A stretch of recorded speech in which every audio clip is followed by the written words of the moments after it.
అందరికీ వందనాలు. ముందుగా ఈ వీడియో చూడండి.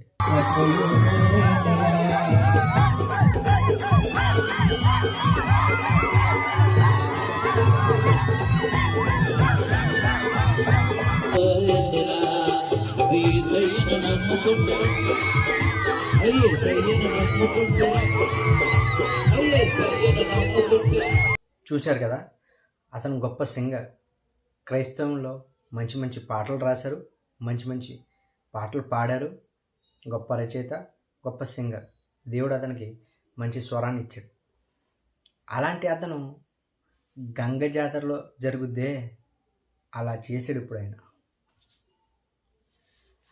అల్లరితో కూడిన ఆటపాటలు ఎక్కడ ఉంటాయో అక్కడ సాతానుగాడు ఉంటాడు. ఇప్పుడు మీరు చేసేది అదే. అక్కడ ఉన్నది దేవుని ఆత్మ కాదు, దురాత్మ. ఏదన్నా అంటే దావీదు నాట్యం ఆడాడు కదంటే, అక్కడ నాట్యం ఆడారా మీరు? మీరు పాట పాడి మీరు ఊగుతుంటే వాళ్ళు ఏం చేస్తున్నారు తెలుసా?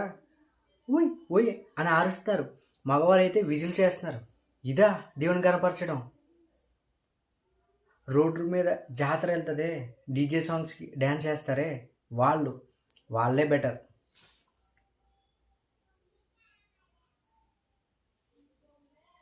దేవుణ్ణి ఆరాధించాలంటే ఆత్మతోని సత్యంతోనే ఆరాధించాలి. అలా ఆరాధిస్తే బాధ వస్తుంది, కన్నీళ్ళు వస్తాయి. అలా విజిల్స్ చేయరు ఎవరు. అది సాతానాత్మ, దురాత్మ.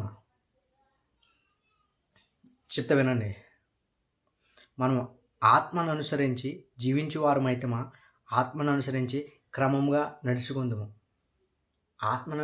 దేవుని ఆత్మను అనుసరిస్తే క్రమం ఉంటుంది, ఇలా అల్లరి ఉండదు.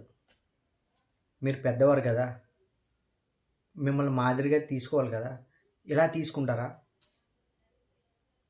మిమ్మల్ని మాదిరిగా ఇలా తీసుకోమంటారా?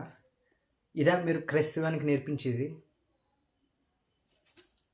క్రీస్తులో క్రమం ఉంటుంది, ఇలా అల్లరి ఉండదు. ఇలా అల్లరి ఉన్నదంటే అది దురాత్మే.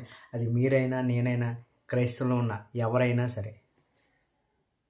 బయటికి దీనికి తేడా ఏముంది? ఏం లేదు కదా. అక్కడ ఏం జరుగుద్దో ఇక్కడ అదే జరిగింది. కాకపోతే ఇక్కడ దేవుడు పాట పాడాను అనుకుంటున్నారు అంతే. ఏంలే. ఇకనైనా మాదిరిగా ఉండడానికి ట్రై చేయండి. మీరు పాడితే దేవుడు మాత్రమే గణపరచబడాలి.